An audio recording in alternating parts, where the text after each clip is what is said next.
Hey, you miserable wretches. Welcome to team selection / general build-up. I've got a special emergency guest.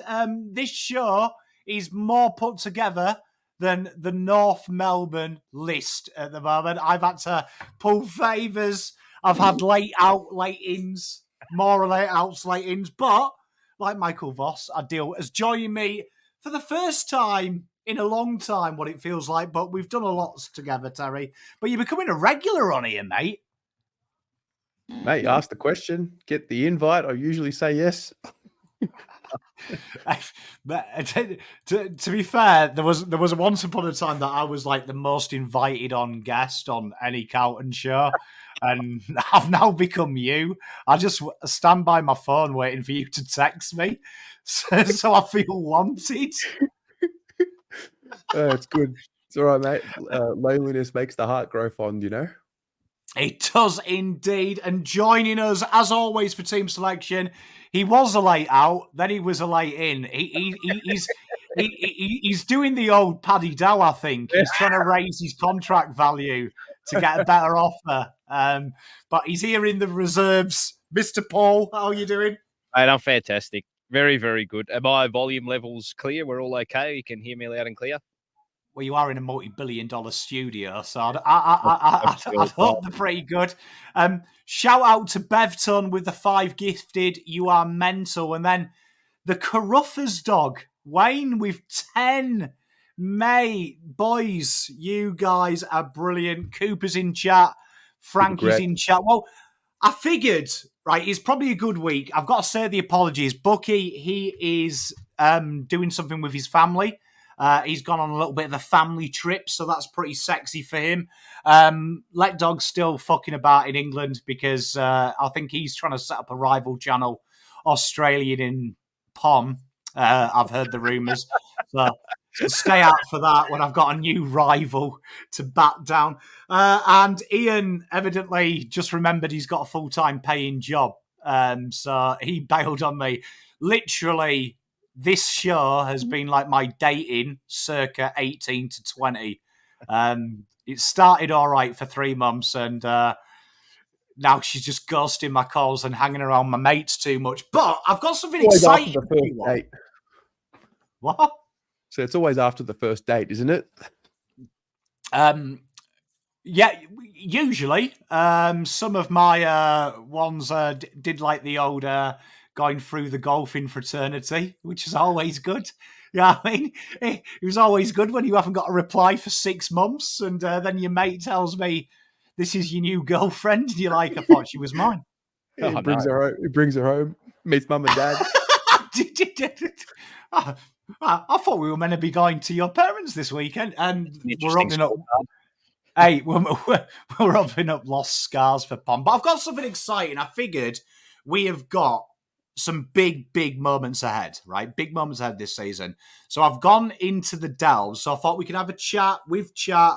I think everyone's bringing in Chera this week. But I wanted to look at why do we bring in Chera. So the first screen I'm going to show you, if I can work out how to do this on this screen. Oh, here we are. Right, so I've gone into the deep dive here for your chat and my esteemed colleagues. So the thing you'll see at the top is Carlton 4. That's points 4. 0 to round 7. And in the bracket, that's the average ladder position of everyone we played during that time. And then from the Geelong game to now, the average ladder position, 4.8, and our scores and how that changes. And first cab off the rank, obviously, me and Terry, we've talked about this way too much, I think, in reviews, but we've talked about how our forward pressure has dropped a little bit and we'll be sitting a bit more deeper and being a bit more midfield-centric on turnover. And you can see that's one of the scores that's majorly died in the bottom, as you can see. 20 points less from the opening rounds to now. Wow. Still get my head around. Scary, eh? Yeah. So you can see there as well, the stoppage, the big thing everyone always talks about, stoppage game hasn't really changed. The big one, obviously, defensive half. Now, I heard you, Paul, you were talking about that on the Jumper Bunch last night.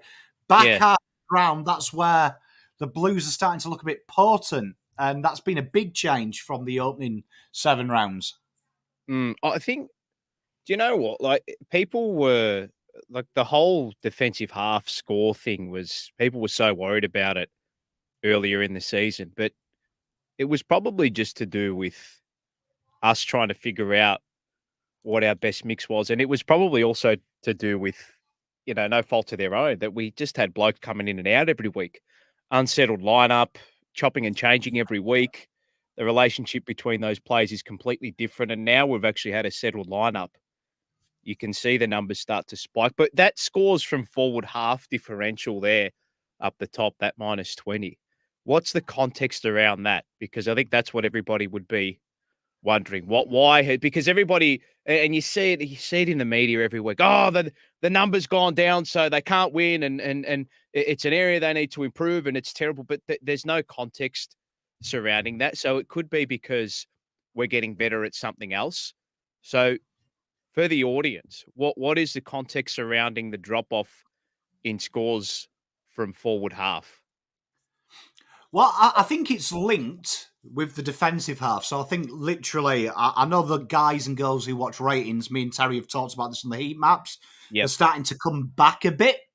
So before, when the ball went at 50, we were putting big pressure on, big focus on tackle inside 50. There's been a huge shift, bar last week. Tackles inside 50 are way down from them periods, but the pressure acts are higher. So we're trying to hurry teams up, kick them into the midfield where we've crammed it, and then we launch from there. So you can see, and Terry, I'll ask you this, the numbers at the bottom are against. So that's how it's changed against. And you'll notice there's a lot of negatives, which means we've got better defensively. The turnover game, particularly, and the scores being launched off halfback.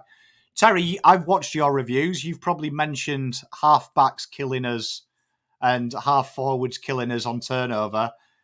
What does that scream to you? That even though them numbers have changed Voss has been saying something a lot, hasn't he? And I've heard your reviews. You cover it a lot, what Voss says. Voss mentioned defence a lot, even though we were doing well, didn't he? Yeah, I mean, I think stability is a big part of it too. Paul just mentioned finding your right mix. 100%. I think trust and stability in the team now. Touch wood, we're not seeing as much change week to week through injury. Don't want to jinx it. But yeah, I think that's... And we kind of knew it would happen. Once we just settle a little bit, we were confident that it would happen. And lo and behold, it's here. Guys have now found roles. Guys have either found roles or consolidated their roles. And now, who would have thought things start turning around? It's all coming up Millhouse. I do think, though, Terry, you make a great point about stability. And I do want to focus on I remember when we were going through this and Voss was picking on the defence. It almost felt like he was picking at times on, like, people were looking at the scores and things like that. But Voss was really adamant. Everything will turn and will go to the next level once the defence sorts itself out. And I think even the media were kind of looking, going, well, they're not that bad defensively. When you look at these numbers in cold, hard reality, you can see that really attacking-wise, it's kind of the same when you look at the numbers. If you look at what's plus and what's negative, it's about the same in points. But when you look at the defence, that's the one that it's a major plus for the Blues. Like, you're looking already there. That's nearly 20 points, Carlton have saved per game, just from being better defensively. But attacking-wise, they haven't really gained anything. Yeah. Well, crazy. I know it's a saying that will make people's eyes roll, but what do they say? Offense wins you games, defense wins you premierships, titles, championships, and the reason people roll their eyes at it is because it's true. I also think as well that those defensive numbers are probably better than what they were because that defense is just, and people, like Weitering's not getting the amount of touches and all these massive intercept marks and all these massive one-on-one numbers. nor is Kemp, nor is Mitch McGovern and all those blokes down there. They're not getting astronomical numbers because there's less pressure on them to be good, if that makes sense. There's less pressure on them to absorb, and that's what we want. If our defensive numbers are so high, it's almost a worry. So, well, how much pressure is being put on the defense? They can absorb to a certain point, and we are ready for that, which is clear. And Michael Voss said it after the Fremantle game that he's got so much trust in the back 6 and 7 to be able to absorb so much pressure. Whereas back in 2022 and maybe in the early stages of 2023, he didn't have that trust, and we weren't able to be able to absorb so much pressure. But those numbers are probably coming down from our defensive point of view individually from their output because there's less pressure on them, which is what you want. You want to be efficient. You don't want to be asking them to have to quell 65, 70 entries and entries where the ball's zinging about and Geelong have got free reign and free movement like they did back in round 7. Transition defense was huge for us in this game. And you know, you and I, Pommy, were harping on about it in the build-up to this game. You stop Geelong on transition, you go the other way, and you end up winning. I agree. And Terry, like, your thoughts, like, do you look at these numbers and, like, this is probably the first time we've ever done, like, a stat show like this where genuinely, I'm telling you, this is, like, the sexiest stats I've ever seen, because these numbers as well against the top 5 in the comp, Carlton are, like, leading these stats by 20 points defensively as well. So it's showing that we're doing it against good teams as well, not warping it against rubbish teams, which I think is really exciting as well with the injuries. Yeah. Do you think that they were trying to implement this start of last year? Not that it might not even be relevant, but you've got to get your defense right before you start adding these layers. Do you remember the comments last year before the turnaround around what they were trying to do with the game plan? Oh, when Voss was massive on his defensive the first year when he just went, it was almost like going back to Bolton, wasn't it? He wanted to build from the back forward. Yeah, it just feels like the sweet spot has just been entered. It's funny you say that, Terry, because I was doing a bit of research, and this is probably a video for you and me on BA, but actually looking at the last time we had a linear progression like this was actually Brendan Bolton in 2017.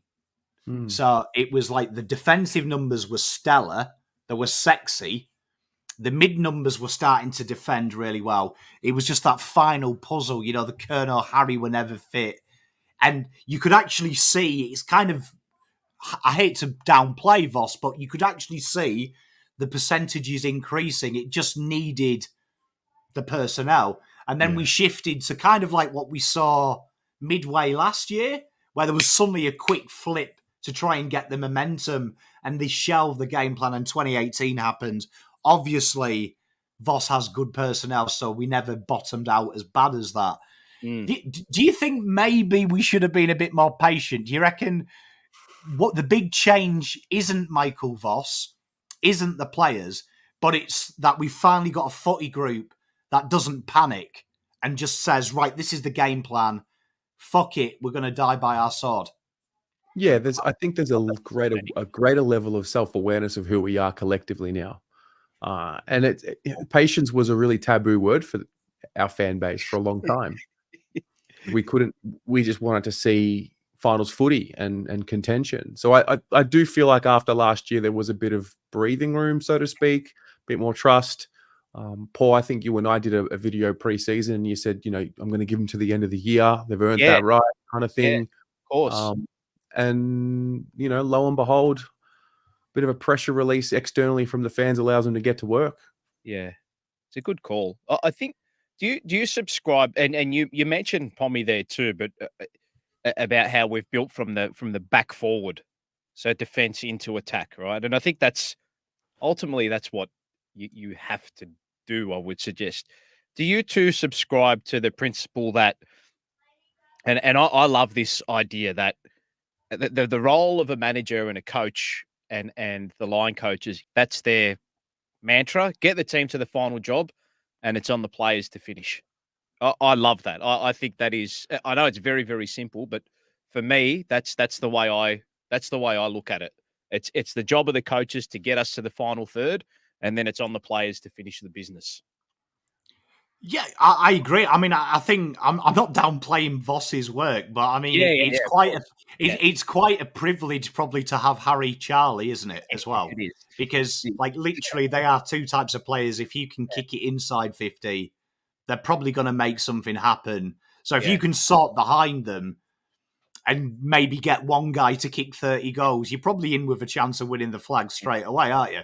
Yeah, they are, those two players, they're difference makers, aren't they? They're what I like to call for lack of a better phrase, the fuck your tactics type of players. You know, you can throw any type of system at them, but ultimately when one's 194 centimeters, it can jump up above skyscrapers, and the other one's 202 centimeters and can take on anyone. Pretty hard to stop. Yeah, and you've got such a better balance now of aerial specialists and ground ball specialists now. I think Fogarty and Zach Williams with the ground ball, really high level. Harry and Charlie obviously in the air are solid. Charlie isn't too bad at ground level himself. And now the conversation, I mean, I feel like the team's evolved in the last month rapidly.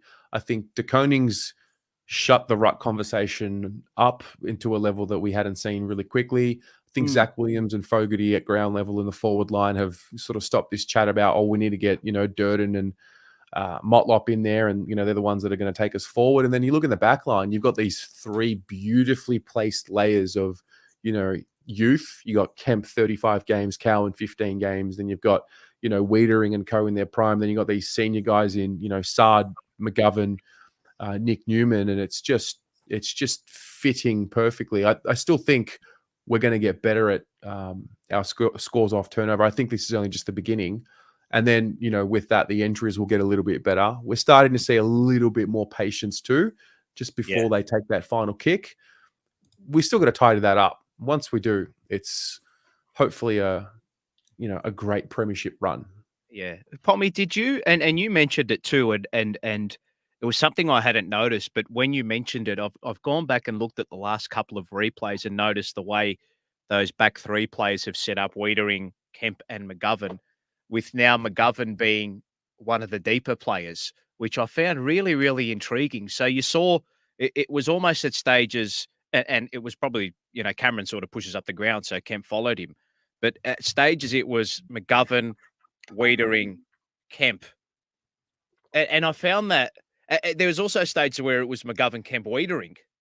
So Wiedering, I find it fascinating that they've asked him to play a more advanced role. What do you boys think that was down to? Because it seems to have really worked for us. And probably looking at his skill set, Wiedering is a very composed player. And we've always said he's a beautiful kick, but him playing a little bit higher up the ground, maybe a line or two or a position or two higher up the ground, has seemed to have really opened us up as a defense. Terry? Go for it. Oh, I think what you're seeing is, like, to answer all the questions in one, I think it's been a plan of Voss. I think Voss has experimented from when he's first got here. I think that high forward press taught the midfield the importance of working together to block that wall. Then when he's taken the pressure off the front half, it's allowed them to be really, really in tune and attack. And I think the back line has been, we've seen Kemp play defence lockdown, then he's played the loose role. McGovern started loose, now he's the lockdown. On the ratings, we noticed Whittaker hasn't moved for the last 3 weeks, then all of a sudden he has. He's gone back to that traditional blocker. I think now suddenly Voss has accidentally, on purpose, with injuries, created a team that is so dynamic that there's probably 5 players in each line that can, at a drop of a hat, go full lockdown or be the aggressive one. And I thought last week was the best performance I've ever seen from a backline. They knew Jeremy Cameron likes to go up high, create space in behind. Kemp and Whittaker took it in turns to run with him, hence 15 kilometres. McGovern hid in the hole, waiting for that outlet ball to Ollie Henry. That was literally Voss saying to Chris Scott, I'm pretty fucking good at this, Chris. It's a narrative shift. It is, Well, isn't it? It felt like Voss was coaching against Bolton because Yeah. you could see Scott's game plan. And if I was Geelong, I would have been doing a Terry and going, pick up the phone, Chris. Chris, pick up the phone. Because they kept trying it for 4 quarters and it just never was going to work. And as it got on, the Blues just got even better at it. And conversely, you said that Geelong tried to create space out the back by getting Cameron up the ground, and then his ability to create. On our end, we did that ad nauseum. It was the way we created space and that way in which Harry shifted out their defense. And you can't, and you said it too, Pommy, you can't, if he makes that decoy lead, right, and we know we're not going to go to him, or we may even sometimes go to him, when he makes that lead to the flank, you have to follow him. You can't not follow him. No, that's right. So that creates these beautiful moments of isolation for, you know, for Charlie and for Owies and for our other smalls to get involved as well. So it's all, you can't, like those decoy runs that are made by our big boys, you know, the presence around the ground that is felt by opposition, movement creates chaos, right? And when we're static as a forward line, we look legless.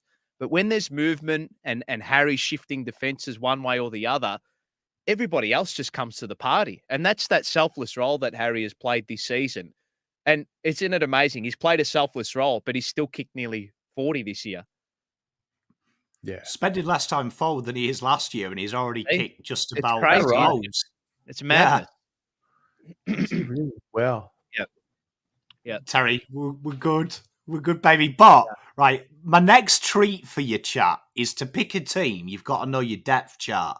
So, shout out to my mate, Big Cole, back in the States, who has helped with this. And what we've done is, we don't want to give too much away, right? So we've created these individual little charts. So what we've done is we've based it around a depth chart in the NBA. So how the NBA does depth charts is, I didn't know this until I had the Zoom meeting, but depth charts that you see presented on ESPN in the United States are not on the same formula for each team. They are based around the patterns and expectation of the team statistics.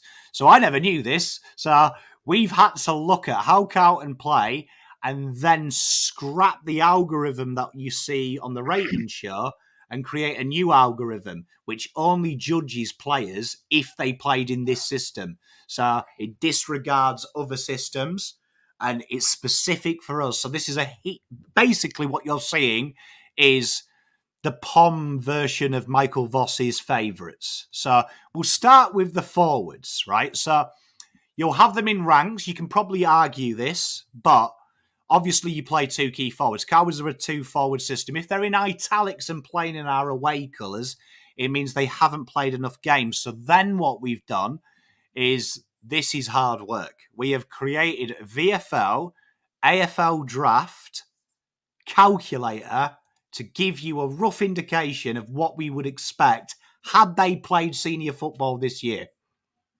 Yeah, right. It's a lot of work. This is called POM Needs a Life. Hey, mate, this is your life. This is why we love it. It is. So you'll see 5 stats on your screen. They are judged on a minimum of 30 stats, but it's just the 5 exciting stats you will see before you. But you can see here for our key forwards, our 5 major stats Voss is looking for is one-on-one win percentage in the forward line. You can see both Harry and Charlie rank elite. Not many key forward pairings rank elite.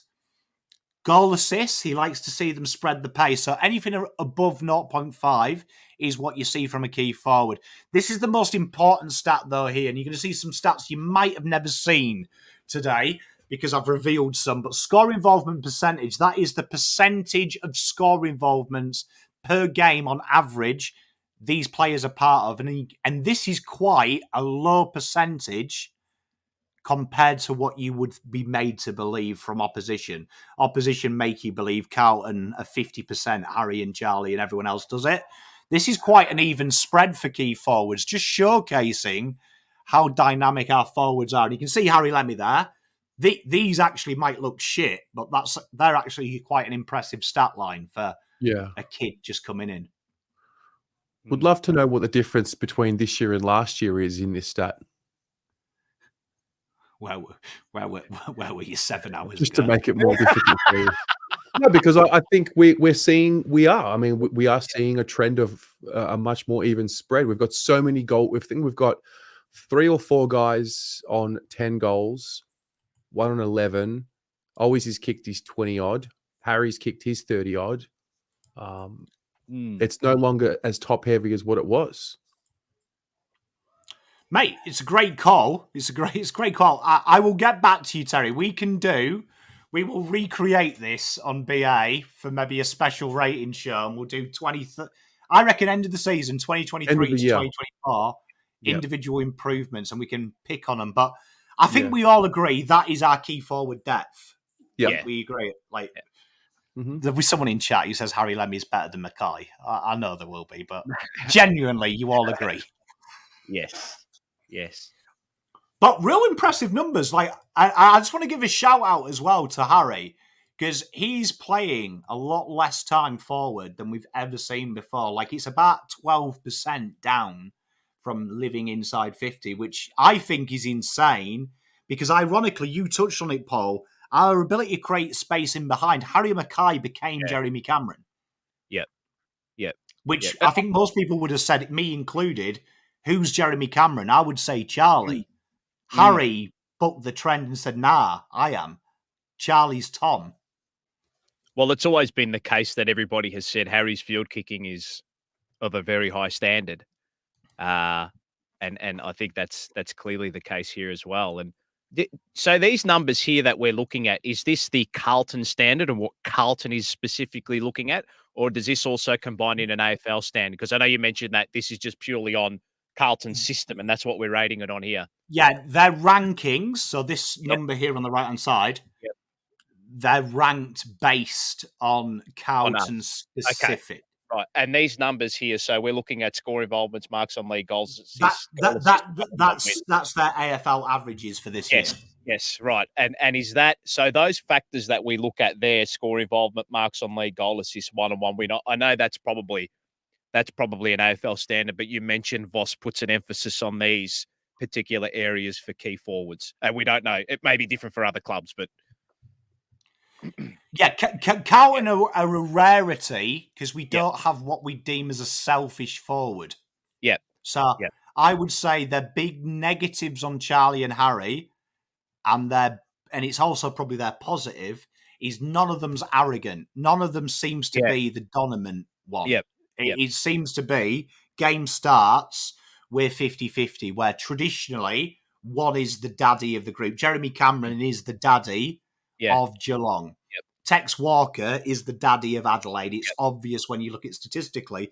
Carlton's, it could change game to game, and it seems to change in game as well, who is the boss of that forward line. So that's an interesting little gambit for our forwards.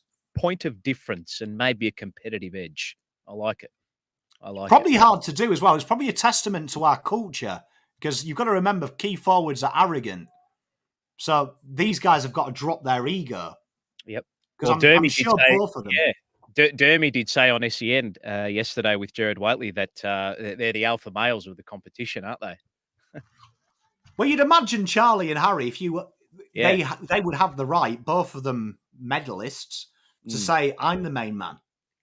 So it's good that both of them see working together, they probably win things as a team, not individually.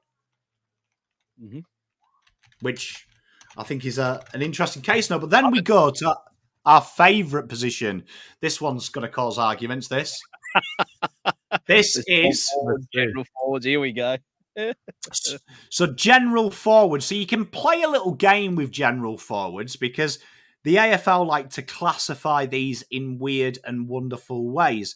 And a big shift from Carlton is last year, so I have done some prep for this, Terry.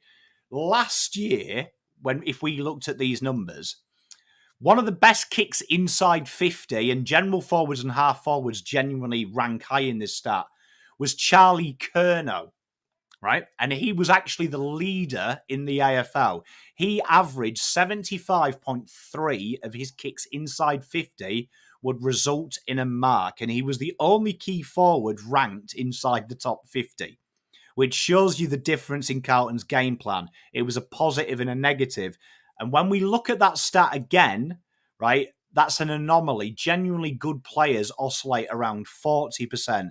Carlton have players that go into the AFL average, have 5 players currently kicking inside 50 above or on the AFL average, where last year we had 1, Charlie Curnow.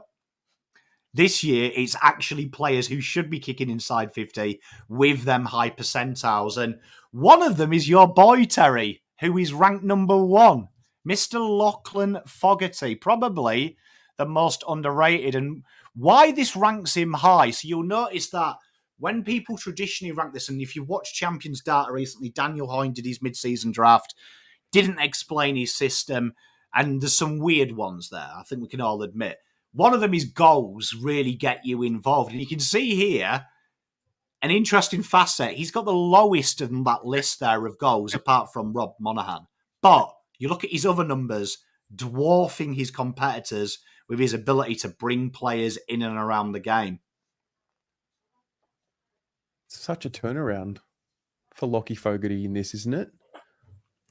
In years gone by, he's been at the bottom of this list.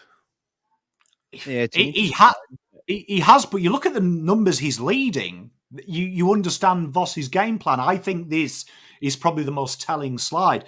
Forward 50 getting the loose ball, getting the tackles inside 50, number 1 for that. Goal assists and score involvements. Voss has literally bucked the trend. You know when people always say we need Papley?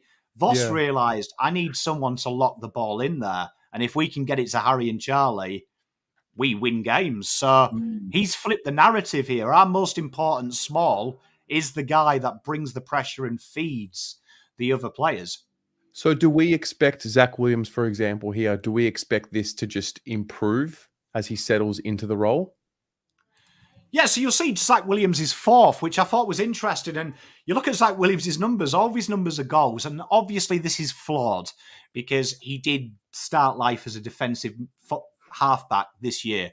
So it is probably harsh on him. I would expect him to get there, but you can see if you do this for other teams, we're one of the rare ones. Our number 1 player is a pressure-based player. Then the second one is the goal kicker. That kind of flips it. I find this really interesting that genuinely Matty always starts AFL average again across the board. So genuinely we'd see him 3rd in this list. And he would be the hybrid. If it's a tough game, he'd be defending. If it's an easy game, he's trying to kick goals. Interesting here that Jesse Motlop, this is base. So what we've done here is we've based it on last year and the natural improvement of all the smalls. Very interesting here of where he could be as well. I think Zach Williams will get better because I think he's going to play the aggressive role. But interesting there, Jesse Motlop and Owies last year were almost identical. And again, the algorithm is saying they're going to be almost identical. Ooh, yeah, that's very interesting. So I want to know as well, just looking at this, so Fogarty, Owies, Motlop, Williams, Durden, right? Out of those players, would you probably say, and this is just from what we've seen this year, Owies and Williams are probably the finishers? So outlet goal. And then, but what I found interesting is, so Fogarty's goal numbers are the lowest of the lot outside of Monaghan. But what I found interesting is that a lot of those players in there, Owies, Motlop, Williams, and even Durden, can all, and you mentioned it with Owies, I think they can all switch their modes, if that makes sense. So you spoke, Pommy, during the rating show about how a lot of these players can play multiple roles and play them really well. So I see Motlop as a great finisher. I think in between the sticks, I think he's fantastic. But looking at similar numbers to what Owies has raised there as well, with tackles inside 50 and assists, there's also a facet that rather than just being pure finishers, that they can also bring that defensive pressure too, and trying to find that mode between the two, I think it's a great thing to have. And I think this is just with us as a team. They're just prepared for multiple scenarios, you know, and that's That's a testament to all of them. It's a testament to the players and the coaches to be able to instill that in them as well. And for a player to be able to take on, okay, well, maybe I might not get the goals today like a Lockie Fogarty, but I know that my main job in this team is to keep the ball inside the front half, and that's actually going to create goals. And that's what I'm going to be, that's what my game's going to be based on.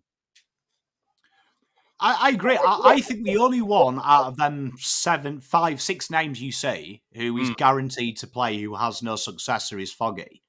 Yeah. I think Fogarty probably looks at everyone else and goes, none of you can do what I can do. Yep. Right. But for Fogarty to play, he needs the one thing we lack, and this screams, if I was Nick Austin, this would scream to me, I need someone that has never heard of defending. I need someone who's going to be like, right, Fogarty's going to be my defence.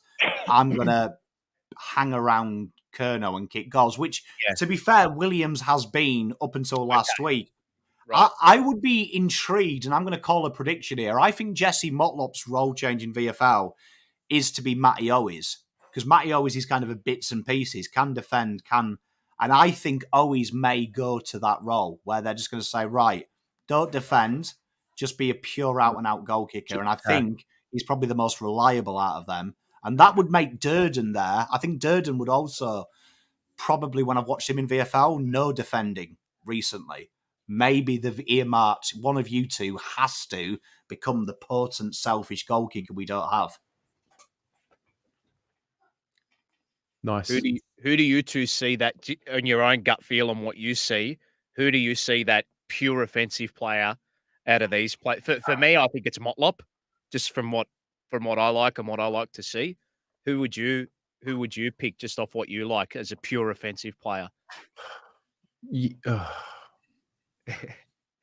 It's probably been Williams, as in from what we've seen, but it's a very small sample size, right? But for me, it's Motlop. That just from what I like. I think Zach Williams eventually evolves to be playing a bit more like an evolved version of what Jack Martin, or what we imagine Jack Martin to be. Okay. A bit more reputable guy. I think Jesse's the one. And I think, but having said that, I think always, it's always, he's too professional. It's between the two of them. But ultimately, how many of these guys can you fit into a side? Oh, that's the question. 3? Yeah, that's 4? the question, isn't it? Maximum? Yep. Genuinely, this list, if this was a normal AFL list, it would have this many players and then probably one of these whites. Right. It might have 2 whites, like 2 babies, because these are positions that hard to master, easy to cultivate. Mm-hmm. Hard to master, easy to cultivate. Paul, Orazio is on here, but he's no longer listed as a general forward based on how he plays for the Blues. But this is a role here you're about to see that has actually died. So the big change with us is this doesn't exist anymore, this role. This role doesn't exist. Carlton have manufactured this list with another position. But this is a very interesting one. Now, Terry, we talked about this a couple of years ago, if you remember, Jack Silvani's ability to bring the ball inside 50, which is superior to Jack Martin, which might surprise people. But you look at these numbers, there is not much difference between Jack Silvani and Jack Martin at all, aside from name. Well, we needed to evolve this pretty quickly. I mean, you never want an injury, but this forced us to evolve our half-forward line. Jack Martin's always injured as it is. Jack Silvani, I would actually say he gets one every year as well. But and someone's just mentioned here in the comments about Jack Martin playing tall. For me, this is a later conversation. This is an off-season conversation. Like, what do we do with the two of them based on the needs of the team and the way we play now? It's a fascinating one. I see Rainer there saying can play tall. So genuinely, this role here, traditionally for the Blues, has been like a taller mid-size. And his slot starts at the half-forward line. We've seen Silvani play it. But again, Silvani started life as a key forward. Yeah. And ironically, this year, Ash Hansen said it was going to be a return to key forwards at the start of the year, which would make sense because we've seen the key forward depth. It's Lemmy. And wouldn't it be nice if there was an injury to Charlie or Harry, you'd rather Jack Silvani there than a 20-year-old Harry Lemmy. So it's an interesting role, though, that this has been phased out. The Blues have phased out. And there is a real interesting thing here. These numbers here are quite high for a player that's playing the third tall role. So we genuinely see in the AFL, these numbers are kind of like out the back goals, junk time goals, problem goals. Shows that maybe our forward line has got smarter because we don't have the third option for panic. Absolutely. The two questions I've got from here that looking at this section of our depth chart is one, which will probably lead into what we're going to next, is how have we made up for these numbers without these blokes? And two, just on Ashton Moir as well. I mean, it's his first season, so it's not, but it's more just the question. Did we, and I'd love to know what the coaches think about this as well. I mean, they all develop at different rates. We don't know. There's no doubting his talent. Did we expect a little bit more from him or expect a bit more from him? I don't know the answer, but I thought he maybe would have been pushing a little more to get it. Look, he's still a baby. He's only just hit 19. So I'm just intrigued as to what the coaches would think with his development this season. Well, I mean, he's worked on his defence. I think, yeah, like this here. Why Jack's ahead of Martin here is purely because of his defensive efforts, which match what Voss seems to want from everyone on the forward line. And Ashton has been playing deep defensively, but I think this, in my opinion, outside of key forwards, I would actually say this is above key forwards. Yeah, talent-wise, this depth chart, if they were all fit, I don't think we'd care about Ashton more. I think we'd be like, do a Jackson Binns, give him 2 years in VFL. We'll see 2026 kid. Yeah. I completely agree. But this is the exciting one. This is how we made up for it. Now, I want you to look at these numbers because these numbers are astronomical. So I've just done a video at the moment where I've tried to do a Daniel Hoyne, and that is pick the AFL's All-Australian using just the TPI data. And one of the requirements for TPI data is we created individual roles for each position. And every club plays one mid-forward. Now, this role was made famous by Dustin Martin, and it's a role that we suddenly saw every club do. And it's a guy that can have a couple of clearances, bring the ball inside 50, kick goals himself. And Elijah and Matt Cottrell are in the top 30 of players playing in that area. So some teams play two, some in the comp. Wow. And this is a role that has suddenly made the half forward being bigger obsolete. Carlton have traditionally played two players all year, being a bit more of a rotating player. And you can see here, the list is really interesting. So Elijah is leading the way, and these numbers are absolutely flabbergasting. Look, he's already matched what them half forwards were doing that we've just seen for score involvement percentage. 33.2% of his touches become a score involvement. He's averaging just under 20, which is insane. Positive clearances, which I think surprises people, that he's a good clearance player, goal a game, real good find. But then you look at the guys next to him, Matt Cottrell, almost identical, just less on-ball time, so a more traditional half forward. Then you look at Kennedy, he's basically playing that JSOS role, being the bigger guy, but can float through the midfield. And his numbers ain't massively behind Jack Silvani either. The 26% of his touches, having a lot more ball, become a goal or a shot at goal for the Blues. And then you can see Arazi. I wanted to just focus this of why Voss uses him, because we're going to explain that in a minute. But look at these numbers here. Nearly 40% of his touches become a score involvement. And he's getting 17 metres gained every time as well from playing high up behind the stoppage. This would be a midfielder's role, but it's one of the most dangerous kicks in the Carlton team. He takes the game on, and we don't have that naturally because the players are playing elsewhere. So even though he's ranked quite low down here, you can see why Voss is picking it, because it would come from this pool of players, and one of them players is serially injured, so you'll never see him. True. So what do you think of this, Terry? This is the most important role. So it used to be that, how many times did we say it? Half forward. Oh, we need Jack Martin. We need Sauce. Suddenly, 3 of these players are above average or elite for their position. Well, Elijah in particular, I think since the Sydney game, I would say, he's probably played more midfield minutes than either of the rest, and for longer periods of the rest. Fantasia's the interesting one here, because I don't want to... No, as in, like, I mean, if I'm bringing Cherry in, I'm probably dropping Fantasia. But now I'm thinking, well, maybe not. And does Fantasia just need more time? Is this a situation where patience is needed with him to continue to settle and stabilize in his role and get more, subconscious links with his teammates around him so he knows their hot spots? Probably a good shout. It's probably a good shout. I mean, I think you've probably nailed it, though. I think that when I did these numbers, I instantly thought what you said. This is Chera.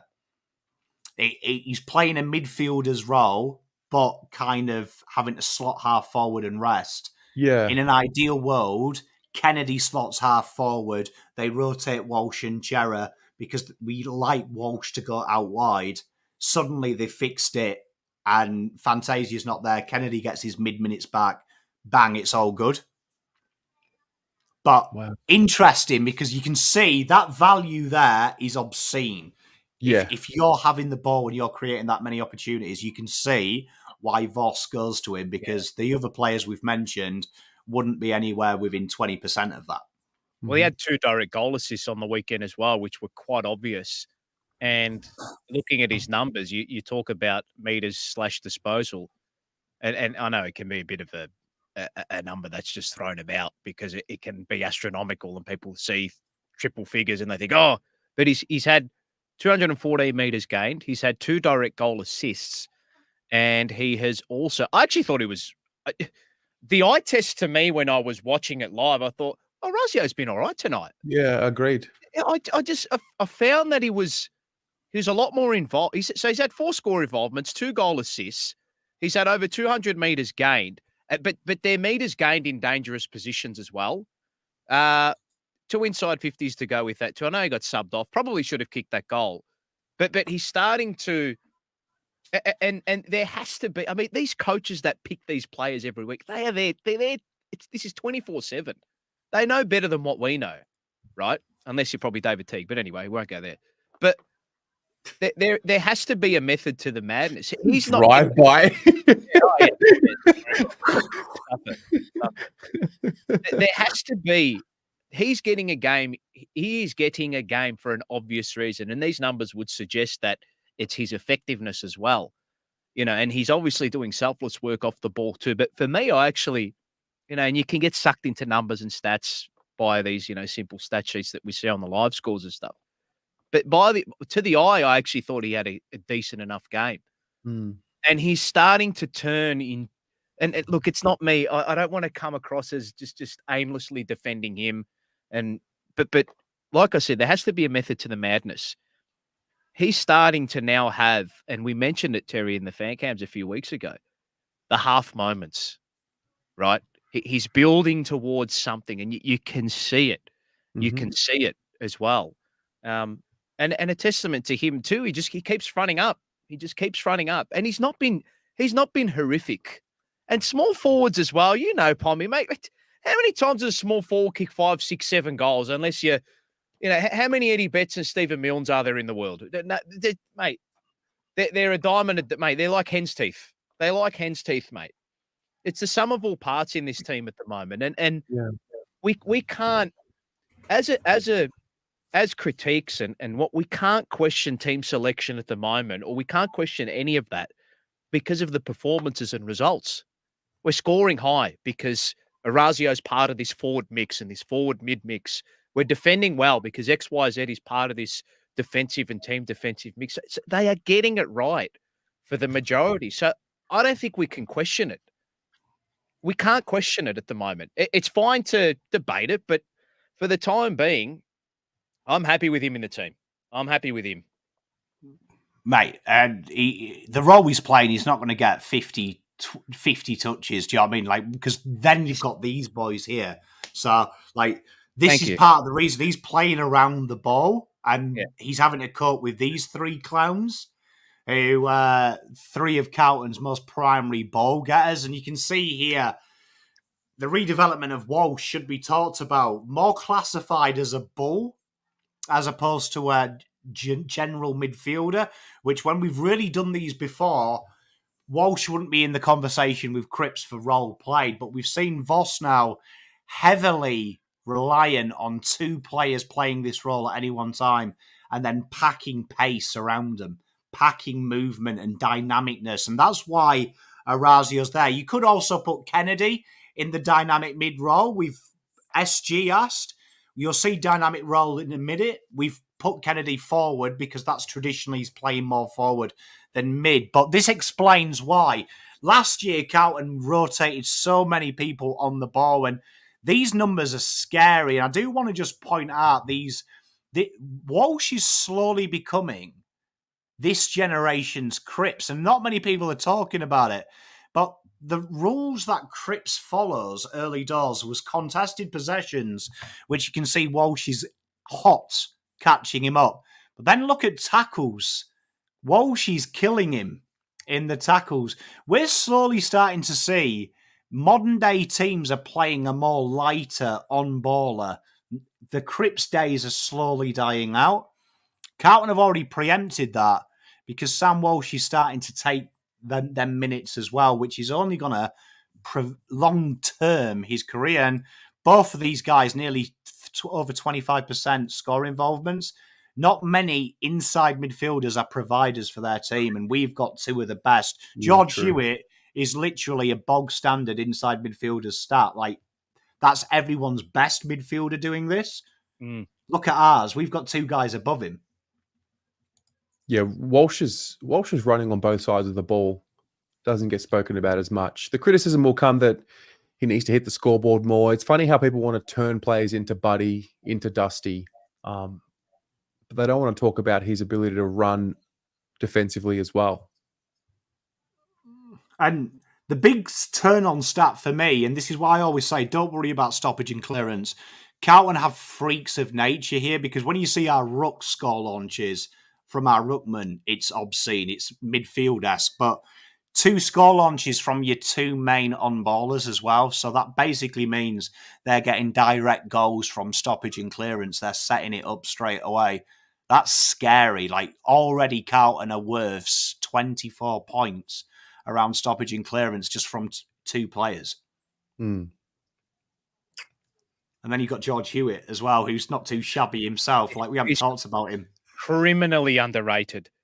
Underrated. It is a crime how underrated he is. A crime. Where are you guys in the conversation about Hewitt and Kennedy in the same team? I reckon that probably reared its head a month ago, having them on the same team with Cripps. Where do you sit now? In the context of Chera being available soon. I think we can still play them with Chera at the moment. I think it becomes more of a problem when there's the Pitternet conversation, because I still think we are a Pitternet in team. I really do. And I think that maybe then, when you see Pitternet's numbers, you'll see what I mean. You're going to have to rob Peter to keep paying Paul. And what I reckon one will resort to sub. And he has seemed to have subbed Hewitt and Kennedy. They are 2 of the 3 most used subs this year. He's enjoyed them as subs. So I reckon that might happen. But I do think they're in the best 23. 100%. Matt Kennedy would walk into nearly every single other team at the moment. Nearly walk into every single other team. That's just the beauty of the way we're playing at the moment. I was just going to say, yeah, that's definitely Cooper. Cheers, Rainer. Need a trumpet. My bad. But But we've only seen one game of Cooper / Ollie Lord. But you can see here, we've based this on his VFL games and his VFL games for North Melbourne. And this is basically telling us that we've got another George Hewitt on our hands, which I think long term, that's what Carlton will need. Carlton will need a long-term replacement because George Hewitt's, they're the hard ones to find. The guys who are very good defensively, especially with the draft nowadays. No one defends in drafts. Yep. The moment they mentioned defensive bias with Cooper Lord, the alarm bells just went off in my head and was saying, "Oh yeah, George Hewitt's going to teach you what to do in that role." It just looks the perfect progression. Yeah, no, I agree. And this is an interesting one here. So we've got two categories here. We've got dynamics, and then we've got easy people. We've got just easy to define, and that's just someone that has a role. So you can see Chincotta there. He's unrankable because Carlton don't have. He's the only one that does it. Yeah, we don't have one. So we don't have to talk about Pom Cotter as much as I'd love to, but pretty good numbers for a tagger. But these are interesting here because this is a role that we don't traditionally have. So years gone by, Sam Walsh would be in this category. Kennedy would have been in that category. It could have potentially gone in here. This is an interesting one here because this is why you're seeing Orazio here. Genuinely teams play 2 points of difference in the midfield that they can float elsewhere. Chera slots across on the wing, half forward, and on the ball. Sam Doherty was meant to be a half forward pinch hitting in the midfield this year. Jack Carroll's kind of been that, hasn't taken it in, but just understated the compliment here that Adam Chera gives our midfield because they're senior midfield numbers and he's still ranked quite high in most metrics you look at, given the lack of game time. Can I ask a question? Can you explain to me, in the context of this dynamic ranking, why isn't someone like Elijah Hollands and a Matt Kennedy in this bracket? You could make an argument for him. It's mainly because these guys here start and have the majority of midfield minutes, where Elijah, Kennedy this year have had a primary job and this being the secondary role. So it's actually helped us out. The two ones you've looked at, Terry, dynamic and half forward, because we've got such a lack of depth, it's actually opened up avenues elsewhere, which has created new roles, which I think has made us a better side because people talk about pace. You know, you and me hate speed. We hate that word. You've actually seen why speed is a fallacy because Carlton now just have more dynamic, quick, just hard running players. So there's running all over the place. So suddenly that hides it on the defensive sector. But would be interesting if these guys were fit, what it would look like. And it'd be interesting to see, could Kennedy maybe become Doherty? You look at these numbers, they're not too dissimilar to Kennedy. Could Kennedy be a point of difference in the midfield? Because he was this week against Geelong. He was actually used as a dynamic, Terry, as you've pointed out. He was actually the extra midfielder. I've got another one. Nick Newman.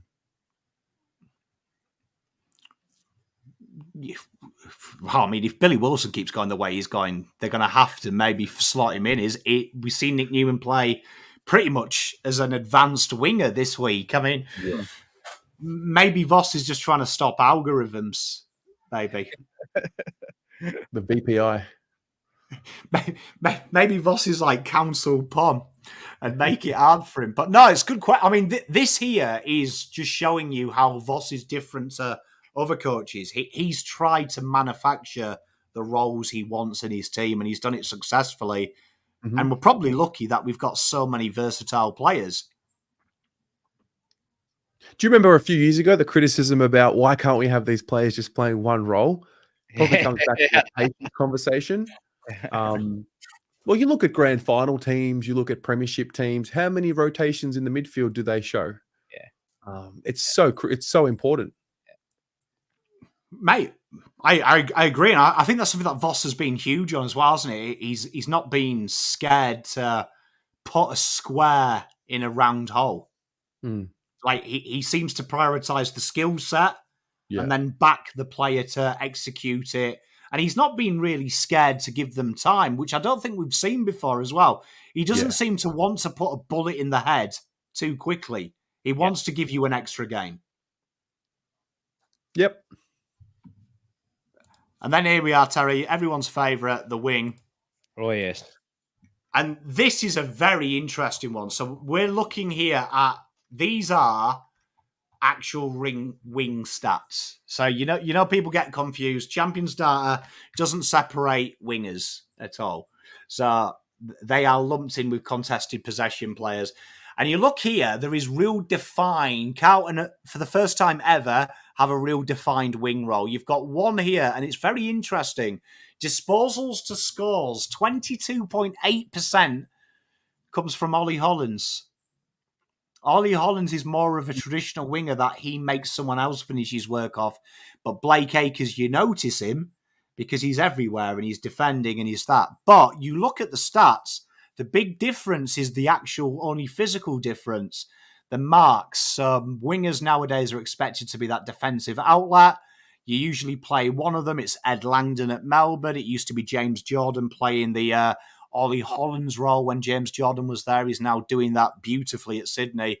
But you can see there, not much difference between them, apart from the amount of ball that goes down their wing. But when they have it, we're seeing pure wing numbers. Mm. It's coming along nicely, this.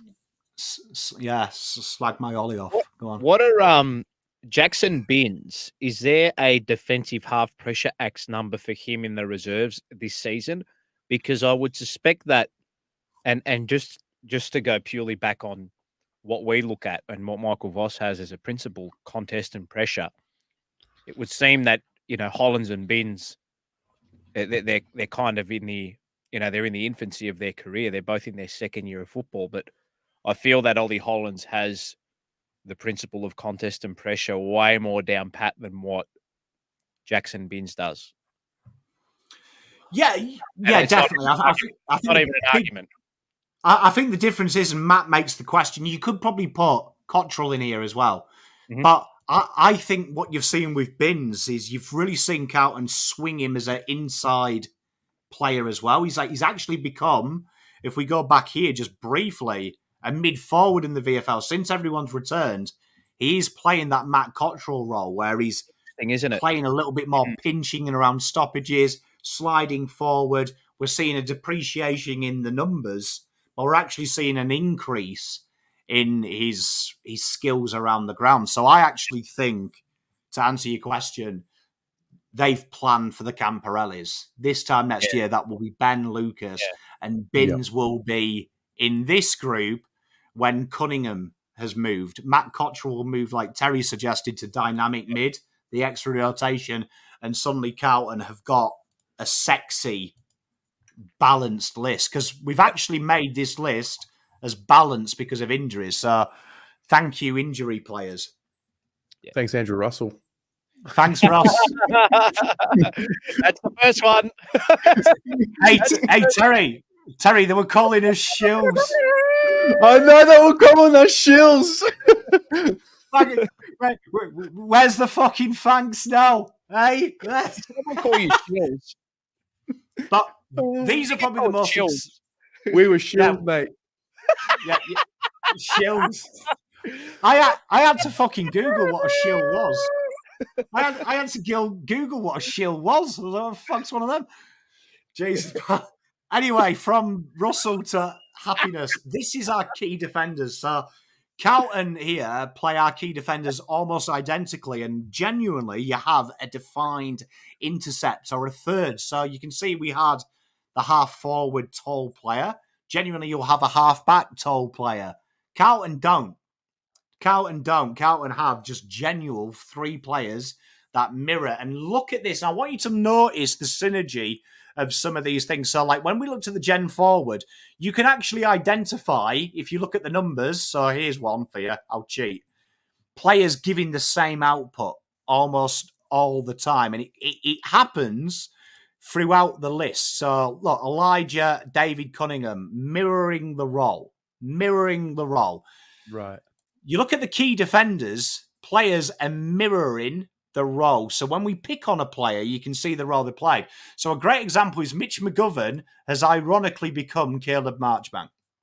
So Caleb Marchbank was the tall mate of Whittaker last year, and that was the plan. Key defender, he's going to be the guy that frees Whittaker up. And probably no one called it. I know I certainly didn't. Mitch McGovern became that guy. We always thought Mitch McGovern was going to be what, ironically, Brodie Kemp has become. Brodie Kemp has become the aggressive, more attacking one of the two. Mitch McGovern becoming more of the lockdown. And these two numbers here for your key defending pairing, he's lost less than 7% one-on-ones. And just so you know, 81.8% gets you in most teams as the best defender. So that just shows you how good Whittaker is. Like, if you just deleted this and that was our rankings, I'd probably still be touching my willy because them numbers are insane. The fact you can add this guy is a freak of nature. How is I don't want to get sucked into the whole mid-season All-Australian. How is he not even? He doesn't even garner a mention. It has to be done on purpose, right? Like they have to be doing it for a wind-up. But there is no. If your job is to be in football media and to analyze the game, how is he not even? Okay, it's Wiedering as a starting point. Everybody else, I don't get it. I'll tell you what. I used to cop it when we weren't playing finals because thought, you know what?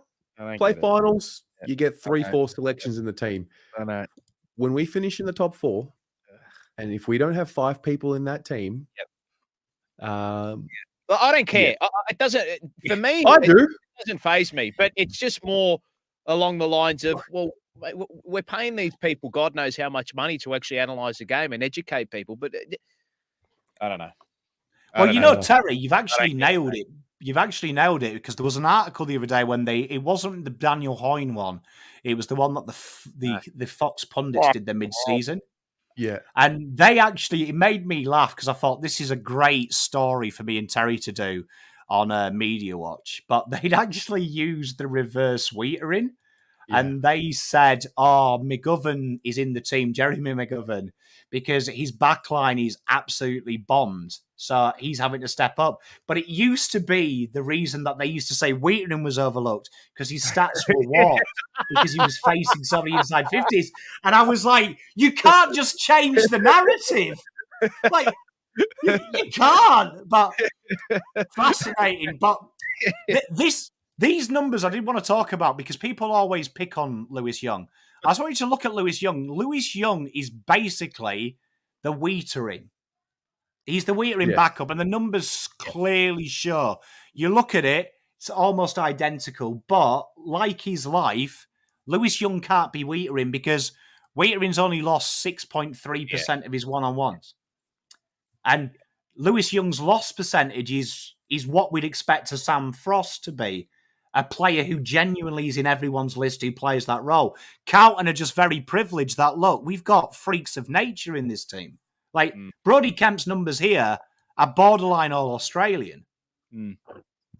Have you got Youngie's numbers prior to Whittering?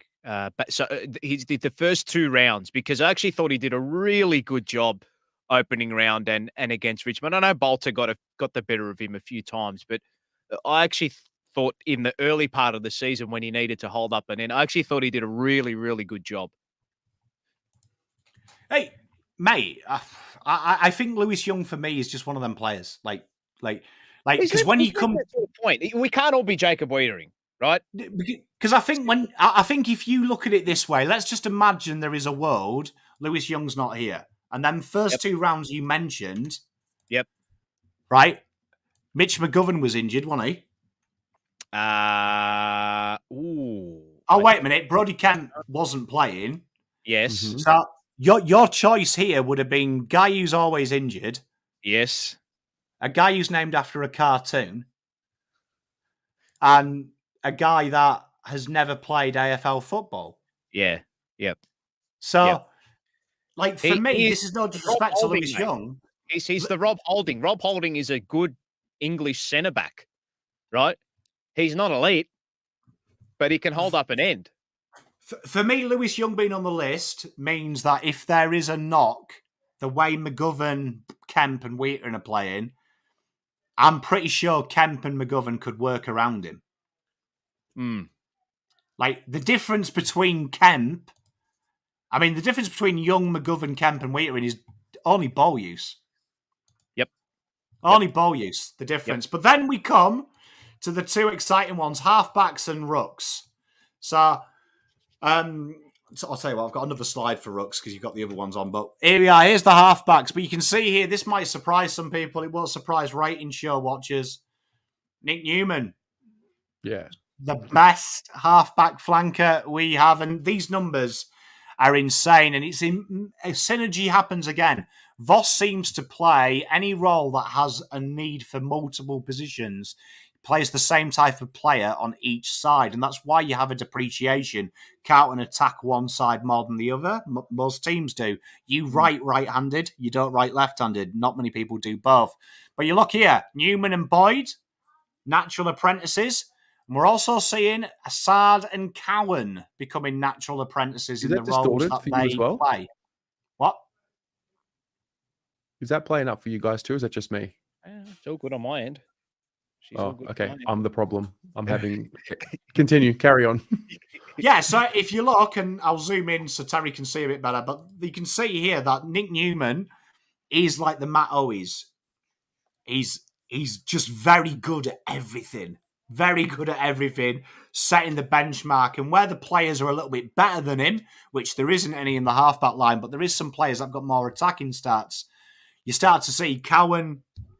massive meters gain, starting to get where Sard is. Yep. And then Boyd. This is a big one. People don't talk about Boyd. Boyd's kicking efficiency is one thing, but it's also how far he gets with that kicking efficiency. And the most important stat, never look at meters gained. Look at meters gained per disposal. That's a real telling stat because some of them stats are warped. Yeah. Lockie Cowan's meters / disposal, I thought it would be a little bit more than that because he's got that booming direct kick, doesn't he? He has the what we call in the Premier League, just hoof it. When in danger, just hoof the thing. Yeah, well, I mean, I think the thing with Cowan is what you're seeing is that he's playing that Sard role on the other side. So he's also looking inbound. He's being charged because he's big, he's brave, he takes the game on. If you watch Cowan last week, he was willing to take that first forward on.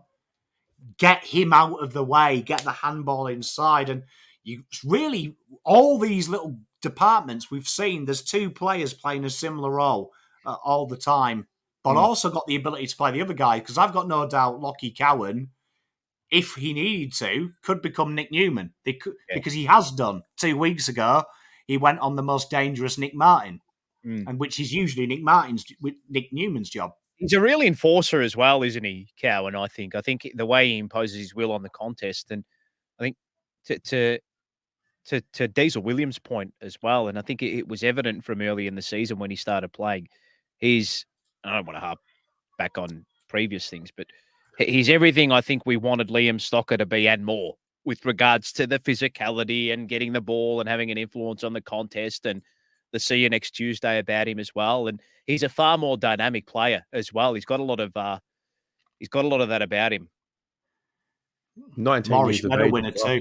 Well, dynamism is what he's got about him. Third time lucky Pom, Morris medal winner. Still can't believe I had to lie to you in a draft preview. How many have we had? 3. Graham? And everyone Terry's picked on me for. Graham. Nick Graham. Yeah. Nick Graham, Stocker, and Cowan. There you go. When do we make the move to extend his contract? I think he's special. Like, who, really Lockie? special. Yeah. Because of the Tasmania thing, right? It's next year, isn't it? He's out because he already had the 2-year extension. I think he did, yeah. Yeah, no, like, we did that really early. I'm talking like a 6-year deal. Like I think he's really special. really special. Terry, how much trade and draft have you done with me where I tell you if it's over a 3-year deal, they leave year 4? Yeah, I know, but the whole Tasmania thing, like there's a different element to his story. Yeah, interesting. Hey, you know what? I don't want to put it out there to the universe, but there is how he led Tasmania as a junior.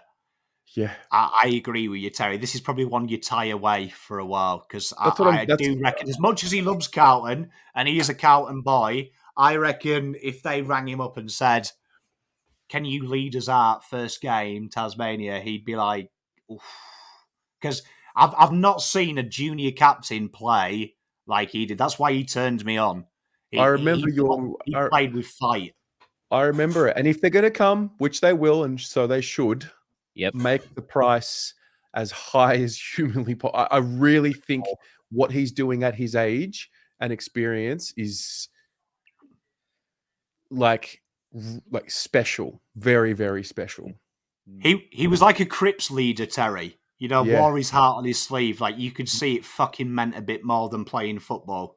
Yes, he is a and I mean whatever this counts for, he is a blue bagger too. So. That's true. He Make bleeds of that blue. He bleeds blue. Make of that what Yeah, you but I've got to think this like if I was a footballer and I had an option, like say Yorkshire created a team, like Whitby created a team, went into the AFL, and I'm playing for Carlton. Is it your heart or is it your home? I know. Like that's a hard one. Like you know, like that. That's hard. Do you know what I mean? Like it's like choosing who do you like more, your wife or your kids? Like that question: who would you say first, your wife or your kids? Yeah, man. And as I always answer, I wouldn't fucking know. I'm down the pub. Can't deal with that dilemma. maybe Lockie will be retired by then. He'll have 3 flags and he'll do a Castagna and call it quits 7 years before he should. Well, there's 3 players I'd say in our team that have, because of their level of play, have transcended their position and allowed the team to build around them. Lockie Cowan's one of them. I think De Koning's the other one. I think Fogarty's the other one. Like they've just become such an important part of our improvement.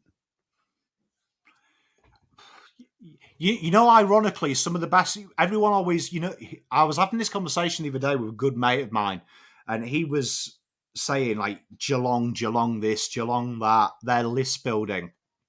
And I said to him, look at what Geelong have done well. They take people's shit or things that people don't want late in the draft and they made them good. Look at what Carlton have done. No one wanted Fogarty. He was a midfielder. Last 3 years, we've redeveloped him into a pressure forward, and he's probably one of the best. Nick Newman, unwanted by Sydney. George Hewitt, too old. We've got a young midfield. We have kind of pseudo done what Geelong does, but no one talks about it. We've taken other people's trash and unsightlies and made it sexy. Yeah, we've taken the AFL's misfits, haven't we? Paul has given 5 gifted memberships. Thank you very much, Paul. You are a darling and a sweetheart. Petra, it would probably be the kid. No, it would be the kids. The kids, the cat, my father-in-law, and then maybe Zoe. See if you get a tea tonight, mate. Replace a cup of tea, chat. Yeah, correct. It's the best cup of tea I've had. Tough on that. But here we are, the Rocks. Now, this is an interesting one, right? Because I want you to look at these. These are, so what I've done here to throw you is just the pure Ruck stats. So these are the pure stats you look at when you're buying a Ruckman. So score launches, this is probably the most important stat in today's game. Your ability to get clean ball. And everyone looks at this second number, clearances. I heard Daniel Hoyne do it the other day, but clearances never tell you if they become good or shit, right? Because some clearances become turnover. Score launches, though, are a good indication, and you can see here that both of our players are ranked elite for it. Mark Pitternet does create 5 score launches, which could be 30 points a game. You've got to look at it that way. That's potentially, that's net 30 points. Score involvement's very similar. Look, 22%, not much difference in them. The tackles, though, this is where I just wanted to allude to what's different. The work rate around the ground is obvious. The tackles, massive difference. If you do marks, it's different. But judging them as pure ruckman, though, the only reason TDK wins is purely because of his rank. But I did want to focus on this last one. Over the last 5 years, everyone's talked about Pitternet's obscene ability to win hitouts. This is a huge development from TDK, and not many people are talking about it. He has now gone past Mark Pitternet in hitouts 1. There you go. Okay. Got to give him some love there. Like, that's a huge development for him. But we've noticed something. There's been holes everywhere, and we filled it. The purpose of this exercise was just to show that there is probably a place you can play Mark Pitternet. You could play both. There is a world, because as we've discussed, we have no half forward. We've added an extra mid forward. We've added extra mids because we've only got one dynamic midfielder. There is potentially a way that's quite easy to do that we've not had the personnel to see both of them play at the same time yet. Yeah. Well, we've removed the third tall forward. And if you play the two of these guys, you bring back the third tall forward. We've seen this work before, the 2 ruck systems. It has worked. It's not null and void. It's another area of the game and our team where, given the scenario, we can potentially go to this. You have to be prepared for as many scenarios as possible, and we are prepared. Can we make it? Might come next week, where we saw what De Koning and Pitnet were able to do against Briggs, against GWS a couple of weeks ago, a few months ago, when we knocked them off at Marvel Stadium. It may even come back this week. We saw it work to great effect against Nankervis to a point. Pitnet and Pitnet and TDK wore Nankervis down, and then TDK in the last quarter started jumping over the top of him. It could work. It could work to a point where they go back to, I don't know. You know what? I'm not even going to say go back to it. It's an option. It's an option. Correct. Yeah. What about this? Is it an option to have one as the sub, or are you just being a bit too risky? Is the sub supposed to be someone that can give you instant impact and be a little bit more dynamic? Like, is there a rule? Yeah, you know what? There was always talk at the start of the year that Carlton were one of the teams pushing for the end of the sub and just make it a 5-man bench. Yeah. And I always wonder, is Rayner and Terry, are you onto something? Was that why they were pushing guide? Because it's weird. And this is another thing that we took into account when we did these stats. Both of them play almost identical time in the ruck as well when they've played. When they've played solo. So you're looking at 63% playing 59% in Pitnet's favour, 4%. So what's 4% of 80? Not much. Like 6 minutes, 7 minutes. You know what I mean? And then it's weird because when this week as well, Murkoff, people are asking about Murkoff, he played about 40% in the ruck, even though Pitternet was there, and Pitternet went forward. So it's obvious the Blues have gone. I reckon if you ask Michael Voss, the idea is 50-50 and Rayner and you are onto something. You play Matt Kennedy as the sub and you sub one out 70 minutes in. Fourth quarter. So you play them both. You can, because you saw TDK's fourth quarter, Carlton massively rotated their ruck in the third. And in the fourth, he looked fitter than everyone. Yeah. So that is obviously in Carlton's psyche. If we can just get Pitternet to see him through to the fourth quarter and TDK's fresh, he can run over the top of someone. I actually, it just reminded me of the vision of De Koning. He was cramping up very late in the game. He was sort of like stretching his calf out there on the ground. Because do you remember when we all got turned on against Max Gorn? Yeah. And Pitternet battered Gorn for three Yeah. quarters, and then suddenly TDK came in, and Max Gorn's like, "What the fuck do I do?" Yeah, correct. It's almost like Pitternet's the Muhammad Ali against George Foreman, the rope-a-dope. I'll take the hits like that, and then I'll let old mate in. And I think if you watch the VFL, if anyone's got chance, go on the AFL website, watch the VFL. They gave Pitternet a defined role, and I feel me and Terry spoke about this about Kennedy last week. Give him a proper job, and he'll excel, and he did. Yep. I just feel Pitternet is lost outside of the ruck, and I watched him in the VFL, and it was obvious. Do your little shitty ruck work and fuck off to the forward line, and it looked a bit more organic because it felt like he wasn't just the ugly one at the high school disco waiting. It looked like he had a job. I guess no offense, Peter. No, the question would be is if he does play in the team and if he is told to move to the forward line, how does that affect the forward dynamic? That's the question that maybe needs to be answered. Or does he stay? He'd have to maybe stay on the bench for prolonged periods of time. I don't know. I don't know how they would approach that. But again, it has worked. We have won games with both of them in. So it's horses for courses, as it is with everything. I think. We're in the best position ever. We get to just sit back and enjoy the show.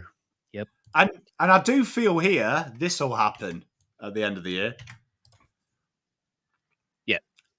I think that'll be the three rucks. But to finish, because I promised you, we anticipate Cherry comes in. These numbers, I had to show you this because I was so excited to do my preview tomorrow.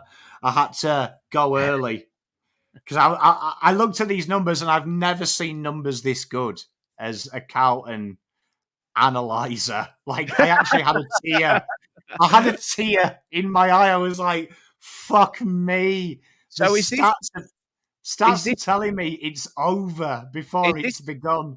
Is this based on what Chera would provide numbers in, and that's basically him flipping everything? Is that what that is? This is just based on the last 5 head-to-head. Oh, okay, right. I was going to say, gee whiz. And look at these numbers. Carlton plus 26 turnover. Oh, sorry, this is Richmond Carlton. Sorry, before it was our season averages, wasn't it? Sorry, yes. Yeah. Okay. Right. And then this here, again, slow. Like, chat. Yeah. This Richmond game, get excited.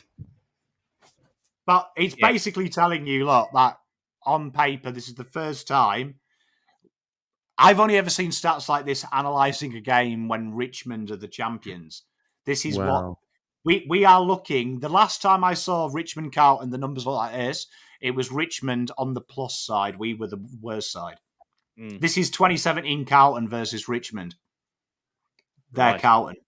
Yeah, they are super vulnerable from scores from turnover, and you see it here as well with the numbers in the last 5. Like, it's astronomical, you know. And the fact of the matter is that they have been brutalized by injury and form, and I am predicting a massive game for Charlie Curnow because Dylan Grimes has not got the better of him, but Grimes is smart with how he contorts and positions his body against Charlie. I'm picking a big one for Charlie this week. Well, you'll be happy. He's got his back surgery. This morning. He's out for the year. Yeah, Dylan Grimes. Dylan Grimes, yeah. So I want to see like party time, but you know, fundamental. I want to see. I want to see.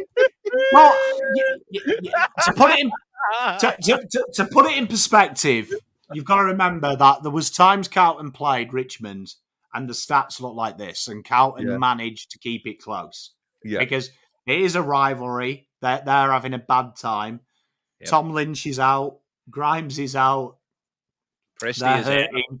We've been here, Terry, but for the first time in my Carlton life, I can look at this and there is not a percentage of me thinks we lose this. Like, I've never been there before, statistically looking at something and going, fuck me, find a way to lose this game, Pom. And I actually couldn't. I looked at it for about an hour and was like, what could be a problem? And the only thing I could come up with is the bus doesn't get there on time.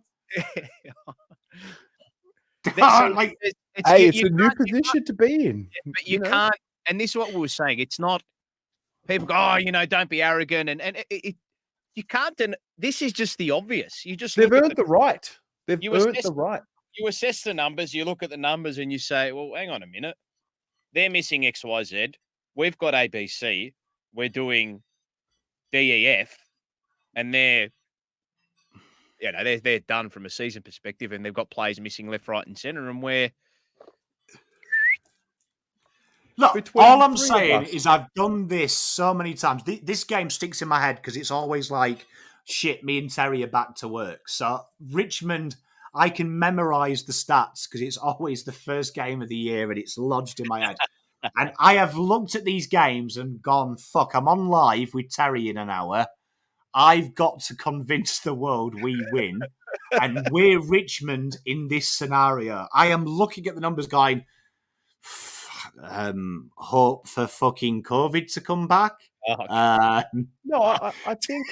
Did you know what you were going to say, Terry? You were going to say something, us three or something? Or between the three of us, if there was something wrong, one of us at least, but probably all of us would be able to find it, right? Correct. And we have over the last, or asked the question about it, right? I really think the only thing that'll stop us this week is if we, as our team, doesn't come out with the right attitude. That's it. Yes. If they come on, switched on, focused, professional, locked in. Terry, I think you look at the two times we ran them close when we were dog shit. What happened? We had Daniel Rioli mocking us in the car park one year. Mm-hmm. And then you had, who was it? Was it Sean Edwards who said it's our grand final? Sean Edwards. Oh, yeah. Yeah. It was the two times pre-game that they kind of took the piss. We rose up. But then there was that time that they just stayed totally quiet and they absolutely ran riot. It was Hulkamania at the G. So I agree with you, Terry. We have got to look at these stats. So what I was trying to say is we can't lose it. But we've got to go into this mindset of we can't lose it if we treat them like Geelong, Melbourne, Richmond. Correct. If we go in there with a point to prove, I'm telling you, it's 100 points. Yeah. It's a mercy rule at half time. If these boys play anywhere close to the intensity of Geelong, it's game over at quarter time. And you guys and girls in chat can teach me about Tinder fucking Platinum or whatever you did. Well, I've got a play for you, right? And I think this is we haven't really seen it this year yet. Charlie Curnow taking the game by, taking the game by the scruff of the neck, whatever that means, right? Charlie Curnow to kick 6 goals or more, depending on where you shop, you can get in between $6 to $7. Is that a worthy wager? We'll do it in the first half. Might do it quarter time, bro. Is that a worthy wager? I think it is. Do you think he sees Amadi kick 4 1/4 and says, I can do that. I'm going to do that. Do you think there's a bit of a competitive edge in there, or do you think, no? I think a little bit. There has to be. There has to be a little bit. Yeah. Yeah, there has to be a little bit. Well, we said it last week, Terry, about TDK. Do you remember when we did the impromptu live? TDK has to be at a stage in his career now that he looks at Mark Blitzarbs and Sam DeConig and just laughs and goes, "You guys ain't my fucking level." Yeah, I'm gonna punish you for thinking. And teams used to do that to us, Terry. Like, do you remember when we put Sam Rowe on Grundy? Mate, and Grundy literally was like, "Fuck you." When you become the aggressor and you say, it goes from, you don't have to come looking for me because I'm coming for you. Yeah. Everything changes. That's what I think everybody's scared of at the moment. You know, you've got to. No. I agree with you, Terry. You've got to give them the respect. They have earned our respect and our faith that they go in and Mate, I'm excited. If that's true as well, Davey, I love you. If My Chemical Romance are playing the grand final, There you go. There you go. Well, all the pieces come together. My favourite band of all time. Wow, the only game I've missed in the last 11 years was to go and see My Chemical Romance. It's hard to know who I love more, counting on My Chemical Romance. It's close. Yeah. But if you're telling me the grand final we win has My Chemical Romance played at half time, fuck me, we're in for a treat. No such thing as coincidence, gentlemen. No such thing as coincidence. Well, all we are saying, this is all evidence-based optimism at the moment. This is not bullshit faith in a thing that we hope is going to come good. We are good. We're a good team. We're a good club. We're a good, united, stable club. Bloody oath. Bloody oath. May it long bloody continue. And it's okay to say it. Yeah, well, that's the thing. I think everyone's kind of scared of declaring us by, 5 goals, 6 goals, 7 goals, 8 goals. Like I'm looking at the exchange here, right, on Betfair, and there's still we're $1.12. That says a lot, right? Yeah. And you know what else? If we don't win the flag this year, we're going to go again next year. And if we don't win it next year, we're still going to be going again. We're in the bracket. This is us. Yeah. Yeah. All I know is it's fun, though, in it, Terry. Paul, you've done this for ages. Terry, you've done it for ages. Mate. How good is it? Preview, review, winning. Yeah. There's nothing. And you're going to laugh. I was with, so Jono and I did the podcast today here for work because Nick is crook as a dog, the poor bugger. And at the end of it, I said to him, I go, do you know what's great now? Not to get all sentimental and emotional on you, but when people ask you, oh, who do you support? You say, Carlton. Yeah. But it's not like, it's Carlton. That is a big change in it because I've just enjoyed the positives. You know, when people used to talk to you like you've got leprosy when you said Carlton. Who do you support? Carlton? Like, oh, I'm so sorry. And you're like, no one's fucking died, mate. I just have a miserable time on a weekend and kick the dog. Yeah. And you know what the worst part about it all was when we were being patronised by rival fans. I can't. It'll be all right next year. Okay, it's all right. It's all good. It's all good. I've got you back before we go, chat. They concede on average 2.4 goals from a player playing half forward. Lidge. Oh, okay. 3 or more. Lidge. Charlie 6 or more. What's that? Oh, wait. And they give away the most free kicks as well, Richmond, don't they? Is that right? Oh, Charlie's going to get 20 then. Yeah, there's going to be a bit of that going on. What is that? That's the biggest myth that Charlie... you know what? I'm not even going to go there. I'm not even going to just do what I do. I play up to it. Not even gonna go. I made the comment the other day, if McStay got Charlie's free kicks, he'd still be shit. I'll load Collingwood fans in the chat with me going, if only McStay got his free kicks because he'd still be fucking shit. But anyway, chat, thank you very much. We've gone well over time. Terry, tell us, you've got your preview up already because you are so far ahead you're lonely, but you must have something else in store for us this week. Yeah, I do actually. Extended teams tomorrow, final teams on Friday. But tomorrow I'm going to the MCG to film with Nick Wishart. Wee. So that'll be up. Oh, I filmed Carlton People today with Frankie. Saxophone Frankie. He's always in the chat, isn't he? Is he here? I think he's in the chat. He was in chat. He's been in chat as old mate Franks, the Frank dog. He was. There he is. Yeah.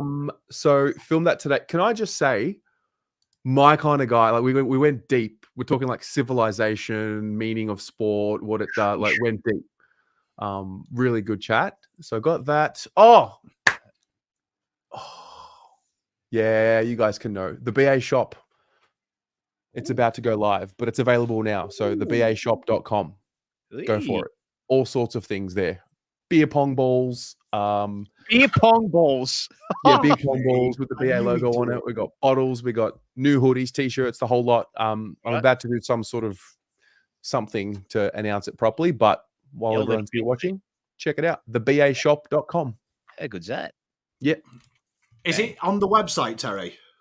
It's the website is the bashop.com. .com. Not AU. Nah.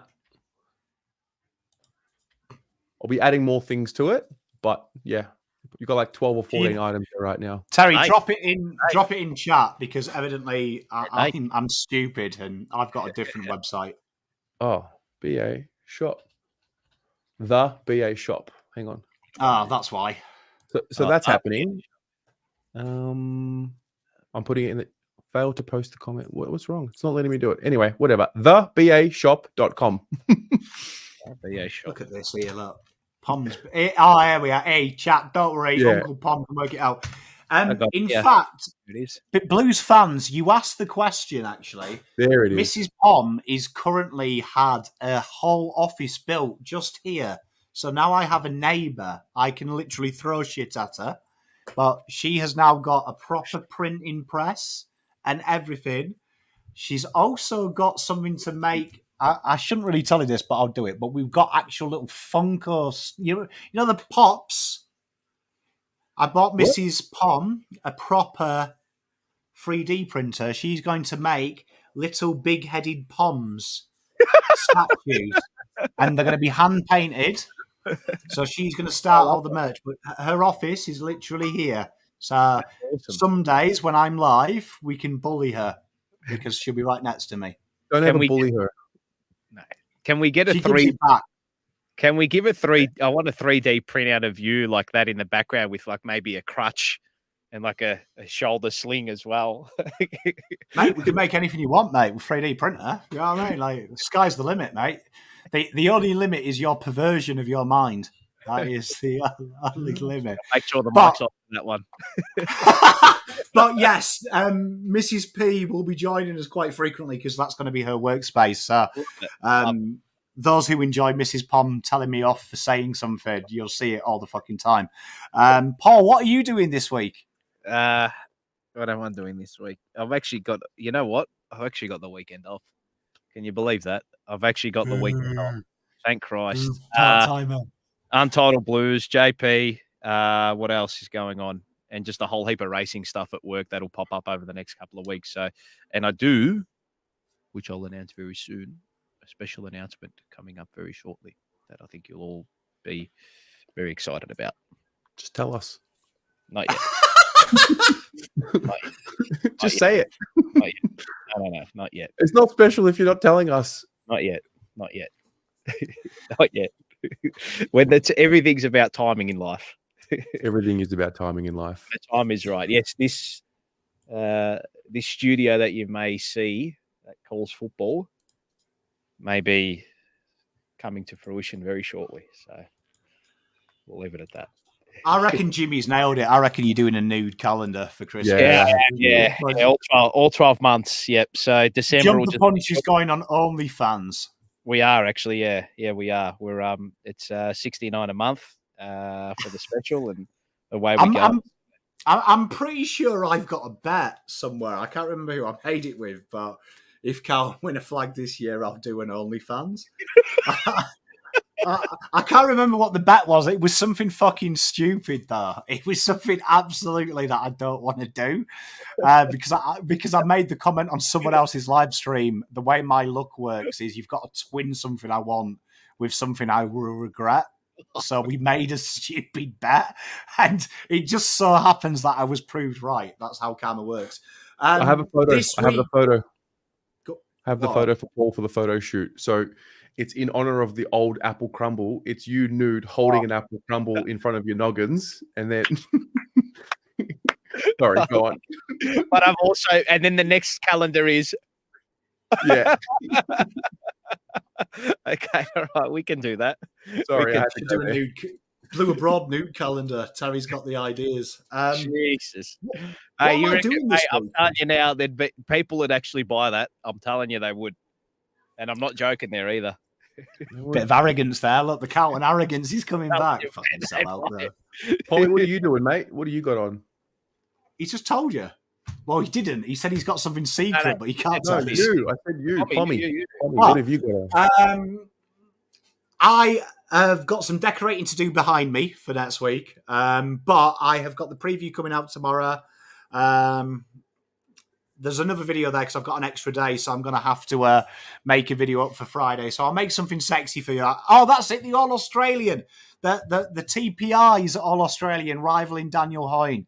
The real Australian. It's the real All-Australian. That'll be up there.